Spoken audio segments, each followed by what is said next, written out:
Ireland প্রবাসী সবিনয় আপনার কাছে একটা মাসআলা জানতে চাচ্ছি। এখানে বাসা ভাড়া মিনিমাম 1.5 লাখ টাকা থেকে শুরু। এখন ভাড়া বাসা পাওয়াও অনেক মুশকিল, তাই এই সুযোগে দিনের পর দিন বাসার মালিকেরা বাসা ভাড়া বাড়িয়ে চলেছেন। কিন্তু এখানে অতি সহজে ব্যাংক থেকে লোন নিয়ে বাড়ি কেনা যায়। মাসিক কিস্তির টাকা বাসা ভাড়ার চেয়েও অনেক কম পড়ে। এখানে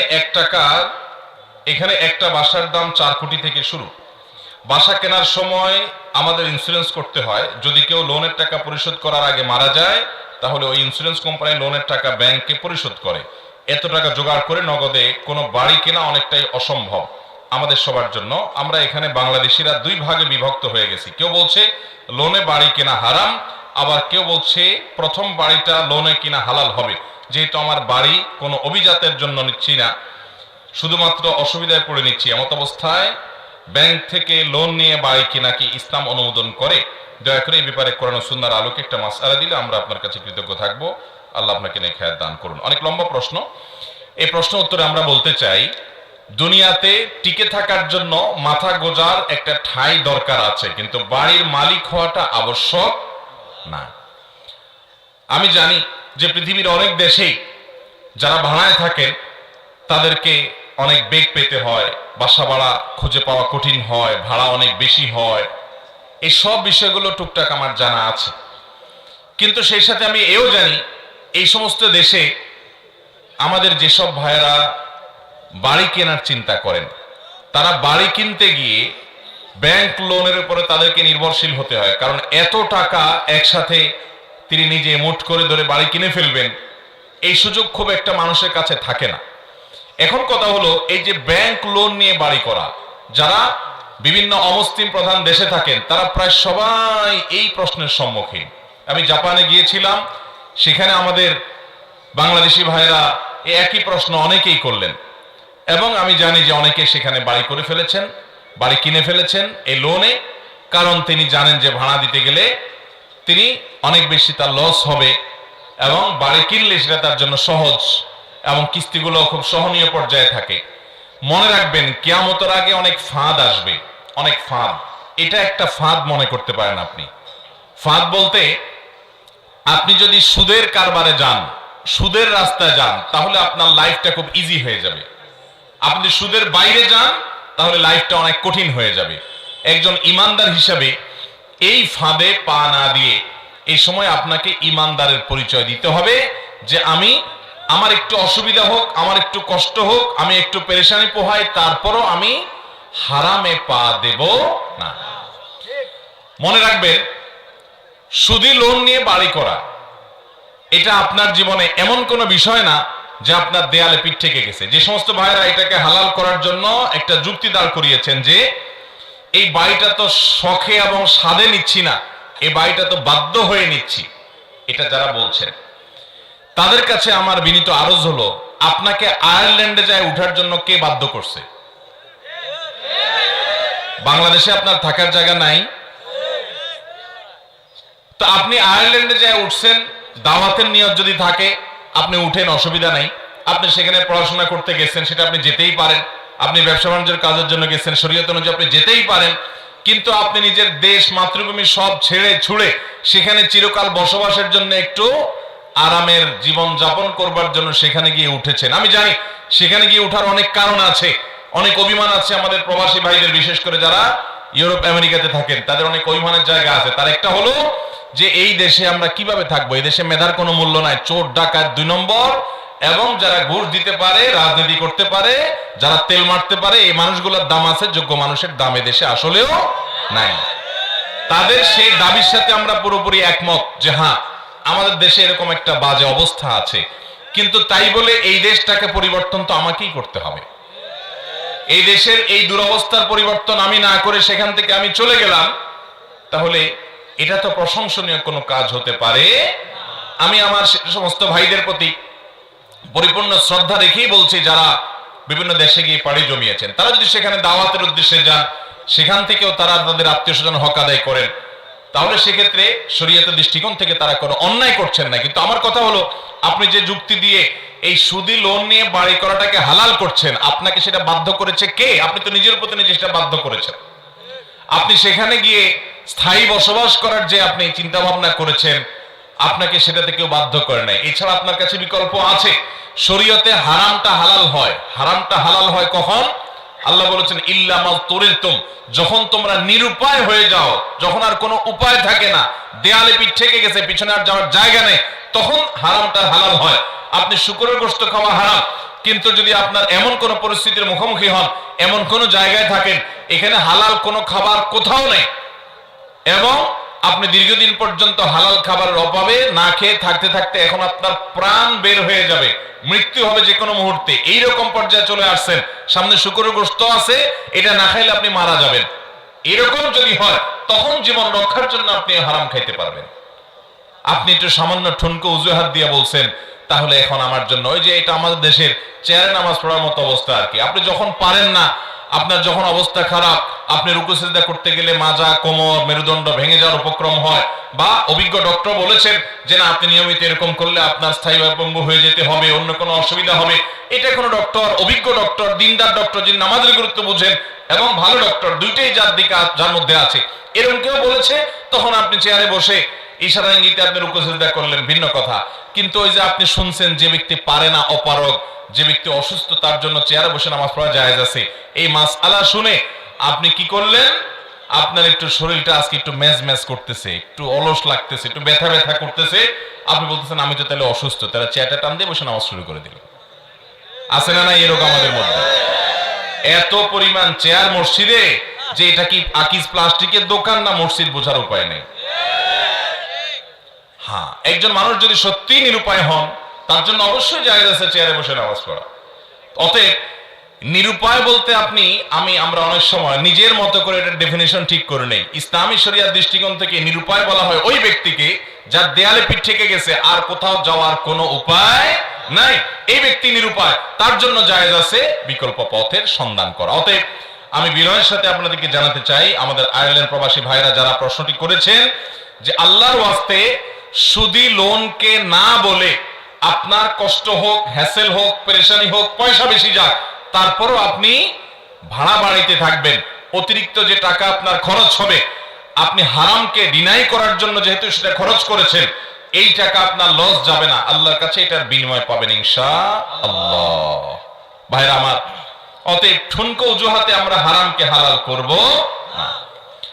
আর যদি আপনি এরকম কোন প্রতিষ্ঠান পান, যেমন আমি জানি অনেক দেশে ইসলামিক কিছু প্রতিষ্ঠান আছে যারা লোন দেয় ইসলামিক শরিয়া অনুযায়ী, অথবা সেখানকার কোন প্রতিষ্ঠান থেকে যদি আপনি শরিয়ার নিয়ম অনুসরণ করাতে পারেন তাহলে আপনার জন্য যায়। যেমন তাদেরকে বললেন, দেখো আমি অমুক বাড়িটা কিনবো নিয়ত করেছি, সিদ্ধান্ত নিয়েছি, তোমরা আমাকে বাড়িটা কিনে আমার কাছে তোমরা আবার বিক্রি করো। একটা প্রতিষ্ঠান আপনার জন্য ব্যক্তিগতভাবে এতটা করার কথা, যদি ছোটখাটো কোনো প্রতিষ্ঠান হয় এটা আপনি করতে পারেন, যে তারা বাড়িটা কিনলো, কথার কথা এত টাকা, 1 কোটি টাকায় আপনার কাছে এটা 1.5 কোটি টাকা বিক্রি করলো এবং কিস্তি করে দিল, তখন সেটা জায়েজ হবে যে তারা বাড়ি কিনে নিয়েছে, বুঝে নিয়ে তারা আবার আপনার কাছে বিক্রি করেছে, তাহলে এবার প্রফিটে তারা বিক্রি করতে পারে। কিন্তু বাড়ি আপনি কিনেছেন বাড়ির মালিক থেকে, শুধুমাত্র তারা পেমেন্টটা দিয়েছে, এটা লোন স্বরূপ, এবং পরিশোধে আপনি অতিরিক্ত টাকা দিচ্ছেন, এটা সুদ হবে, এবং এটা জায়েজ হওয়া এই ঠুনকো অজুহাতে কোন অবস্থাতেই সম্ভব নয়। আল্লাহ রাব্বুল আলামিন আমাদেরকে হারামকে না বলার মতো ঈমানের শক্তি দান করুন। শুনেন, আমার এই বয়সে আমি অনেক বীর দেখেছি। বীর চিনেন আপনারা? আমরা তো বীর মনে করি হলো যে খুব লড়াই করতে পারে, বাহাদুরি করতে পারে। আজকালকার যুবক পোলাপান তো মনে করে যে ওই যে ফুটবল নিয়ে দৌড়াদৌড়ি করতে পারে, এরা মনে হয় বীর। আসল বীর কারা জানেন? আসল বীর হলো ওই সমস্ত মানুষেরা যারা দুনিয়ার অনেক বড় লোভনীয় অফারকে ছুঁড়ে ফেলে দেয় আল্লাহকে খুশি করবার জন্য। এর চাইতে বড় বীর, এর চাইতে বড় সাহসী মানুষ আর হতে পারে? এরকম বহু সাহসী মানুষ, এরকম বহু বীর দেখার সৌভাগ্য আমার জীবনে হয়েছে, যে তারা আল্লাহকে খুশি করবার জন্য অনেক হারাম অফারকে ছেড়ে ফেলে দিয়েছে। আমার পরিচিত এক ভাই একবার আমার মসজিদে, উনি বৃষ্টিতে শেয়াল ভেজা হয়ে বাইক চালিয়ে আসছেন সুদূর নারায়ণগঞ্জে, অনেক আগের কথা, তখন আমার বাসা ওখানে ছিল। কি হয়েছে? ভাই একটা মাসআলা জানার জন্য আসছে। কি মাসআলা? আমি অমুক অফিসে চাকরি করি, আমার জব, আমার এই জবটা হালাল হবে কিনা এতদিন আমার মাথায় ছিল না। আপনার একটা প্রশ্নোত্তর সেশনে একটা প্রশ্নের উত্তর জানার পর আমার মধ্যে সন্দেহ তৈরি হলো, তাই জানার জন্য আসছি। সন্ধ্যার পরে অন্ধকার, ভয়ঙ্কর ঝড় বাতাস, বৃষ্টি, এর মধ্যে ভদ্রলোক ওই বাইক নিয়ে চলে আসছে। আমি বললাম তো এটা তো আপনি কালকেও জানতে পারতেন, 2 দিন পরেও জানতে পারতেন, এই বৈরী আবহাওয়ার মধ্যে আসলেন। আমাকে ভদ্রলোক বললেন, ভাই যদি এর মধ্যে আমার মৃত্যু হয়ে যায়, আমি সেজন্য চলে আসছি। আমি অবাক হয়ে গেলাম যে কি তাকওয়া তার। যাই হোক, মাসআলা তাকে বললাম, মাসআলা অনুযায়ী তার চাকরিটা হালাল হয় না। বললাম ভাই এটা তো হালাল হয় না। তিনি সিদ্ধান্ত নিয়ে এলেন চাকরিটা ছেড়ে দেওয়ার, চাকরি ছেড়ে দিলেন। এবং তিনি যে চাকরি পেতেন সেখানে প্রায় লাখ টাকার মতো বেতন পেতেন। এই ভদ্রলোক সে চাকরি ছাড়ার পর আর ওই রকম চাকরি পান না, কারণ এই লাইনে যেখানে যান সব হারাম আর হারাম। আমাদের অনেক যুবক ভাইরা আছেন, আসেন আমাদেরকে বলেন, হুজুর আপনারা শুধু যেদিকে তাকায় ওইদিকে শুধু হারাম বলেন, এটাও করা যাবে না, ওইটাও করা যাবে না। এই যে ডাক্তার সাহেব আছেন, ওনারা হাদিয়া তোফা কোম্পানিরা ওনাদের বাসা বাড়িতে অনেক সময়, আমি ওনার কথা বলছি না, ডাক্তার সাহেবদেরকে দেয়, তো আমরা বলি যে না সেটা হালাল না। আবার ইঞ্জিনিয়ার সাহেবরা সরকারি চাকরি করলে সাইট ভিজিটে গেলে খুশি হয়ে কন্ট্রাক্টর সাহেব একটু খাম দেয়, হাদিয়া তোফা দেয়, আমরা বলি হালাল হবে না। আবার কেউ দোকানে বিড়ি সিগারেট বিক্রি করে, বেচারা ব্যবসা করতে গেছে, আমরা বলি এইটা বিক্রি করা হালাল হবে না। আবার কেউ কাপড়ের দোকানদারি করে, আমরা বলি কাস্টমার যদি মহিলা হয় তাহলে তার চেহারার দিকে তাকায় কথা বলেন না, বরং নিচের দিকে তাকায় কথা বলেন। তারা বলে ভাই এরকম করলে কাস্টমার থাকে না, আমরা বলি সেরকম করলে চায়া চায়া কথা বললে বেপরদার সাথে মিষ্টি সুরে খোশ গল্প বসায় যদি কাস্টমারের কাছে মাল বেচার চেষ্টা করেন তো হালাল হবে না। আমাদেরকে অনেক সময় দোকানদাররা জিজ্ঞাসা করে, হুজুর আমরা আন্ডার ইনভয়েস করতে হয়। অনেক সময় দেখা যায় আমি হার্ডওয়্যারের দোকান দেই, মিস্ত্রিরাই বেশিরভাগ আমার কাস্টমার, তারা খালি খালি ইনভয়েস নিয়ে যেতে চায়, খালি ভাউচার তারা নিয়ে যেতে চায়, নিজেদের মতো তারা বসায় নিবে। আমরা জানি 2 নম্বরই করবে, কিন্তু এটা না দিলে তারা আসে না। আমরা বলি হালাল হবে না। তো আমাদের অনেক ভাইরা বলে, হুজুর আপনাদের জ্বালায় আমরা কি না খাইয়া মরবো? যেদিকেই যাই এটা হালাল না, ওইটা হালাল না, ওইটা হালাল না, সব আপনারা এরকম বলেন। ভাইরা আমার, অনেকে বলেন যে আল্লাহ তাআলা এরকম আমাদের জন্য এত বাইন্ডিংস কেন দিয়েছেন? আসলে আল্লাহ তাআলা আমাদেরকে ভালোবাসেন, সেজন্য আল্লাহ জানেন আমাদের কোনটাতে ক্ষতি হবে, কোনটাতে ধ্বংস আসবে। আল্লাহ তাআলা সেটা আমাদের জন্য নিষেধ করেছেন। একটা ছোট বাচ্চা সে অনেক কিছু ধরতে চায়, অনেক কিছু ধরতে চায়। আপনার বাড়িতে একটা মোমবাতি জ্বালাইছেন, মোমবাতির মাথায় আগুন জ্বলছে, আগুনটা লাল এবং হলুদের মিশ্রণে অপূর্ব একটা সুন্দর দৃশ্য আগুনের মধ্যে আছে। 2 বছরের একটা বাচ্চা ছেলে কিন্তু আগুনটা ধরতে যায়, যায় কি যায় না? কারণ সে দেখে আগুনটা আবার নাচতেছে, আবার কালারফুল, দেখতে তো চমৎকার, এটা ধরলে মনে হয় আমি জান্নাতি সুখটুক পাবো, সে কিন্তু ধরার চেষ্টা করে।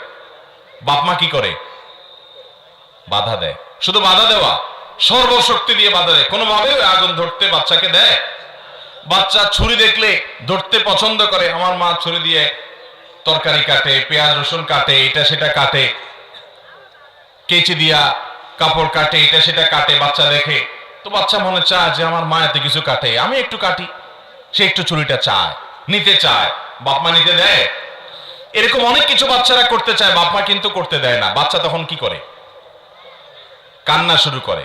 কান্নার যে গতি থাকে, সেই গতি এবং তার যে বডি ল্যাঙ্গুয়েজ, সেটা দেখে মনে হয় সে বলতে চাচ্ছে যে আমি এই সামান্য জিনিসটা চাইলাম, আমার মা বাপ দিল না, পাষাণের মতো, হৃদয়হীনের মতো আমাকে দূরে সরাই দিল, ওইটার কাছেই যাইতে দিল না। এরা কি মানুষ? বাচ্চার হাবভাব দেখে এরকম মনে হয় না? অথচ বাচ্চা যতই কাঁদক, কেঁদে মরে যাক, মা কিন্তু এটা ধরতে দেয়। এটাকে বাচ্চার ভালো করে না খারাপ করে? বান্দাকে আল্লাহ রাব্বুল আলামিন অনেক নিয়ামত থেকে দূরে সরায় রাখেন। বান্দা চায় আরে আমার এই চাকরিটা হয়ে যাক, ওই ব্যবসাটা আমি সাইন করি, আমার ওই কাজটা হয়ে যাক, কিন্তু আল্লাহ দেয় না। সে অভিমান করে, আরে আল্লাহ মানে কেন দেয় না? সে জানে না সে যেটাকে কল্যাণকর মনে করছে এর পেছনে তার জন্য অকল্যাণ নিহিত থাকতে পারে। আল্লাহ তাআলা হয়তো সেজন্য তাকে সেটা দিচ্ছেন না। অতএব আল্লাহ রাব্বুল আলামিন যেগুলো হারাম করেছেন সেগুলো আমাদের জন্য অকল্যাণকর, সেজন্য আল্লাহ তাআলা কি করেছেন? হারাম করেছেন। বিধায় আল্লাহ তাআলা যেগুলো নিষিদ্ধ করেছেন সেগুলোকে ছুঁড়ে ফেলে দেওয়া, হারামের লোভকে একেবারে ছুঁড়ে ফেলে দিয়ে শুধুমাত্র আল্লাহর নির্দেশের সামনে মাথা নত করা, এটা হলো প্রকৃত বীরত্ব। ওই যে ভাইয়ের কথা বলছিলাম, লাখ টাকা বেতন পেত, বেচারা ওই চাকরি ছাড়ার পর মাত্র 20,000 না কত টাকা বেতনটা চাকরি পাইছে, কোনো মতে তার জীবন যাচ্ছে। এবং সে আমার অফিসে একদিন আসলো, জিজ্ঞেস করলাম কত টাকা এখন চাকরি করেন, কি বললো যে এই অবস্থা। আমার নিজের কাছে খারাপ লাগলো যে বেচারার এত কষ্ট হচ্ছে। আল্লাহর কি আজীব কুদরত যে সে যখন আসছে আমার অফিসে, ওই টাইমে সে যেই জগতে কাজ করে ওই জগতের একজন বড় ব্যক্তি, অনেক বড় একটা প্রতিষ্ঠানের এমডি, উনি আমার অফিসে আসছেন, দুইজন মুখোমুখি। তখন আমি এমডি সাহেবকে বললাম যে আপনার তো এই রিলেটেড কাজ, আর এই যুবক হারামকে ছেড়ে দিয়েছে আল্লাহর ভয়ে এবং সে বিষয়ে দক্ষ এক্সপার্ট, আপনি চাইলে তাকে নিয়োগ দিতে পারেন। উনি বলেন যে আমি তো এরকম লোক খুঁজতেছি। এবং দেখলাম যে আল্লাহ রাব্বুল আলামিন কিভাবে তার জন্য তার সে ক্ষতিপূরণ করে দিয়েছেন। অতএব ভাইরা আমার, আমরা হারামকে না করব, হালালকে আলিঙ্গন করব।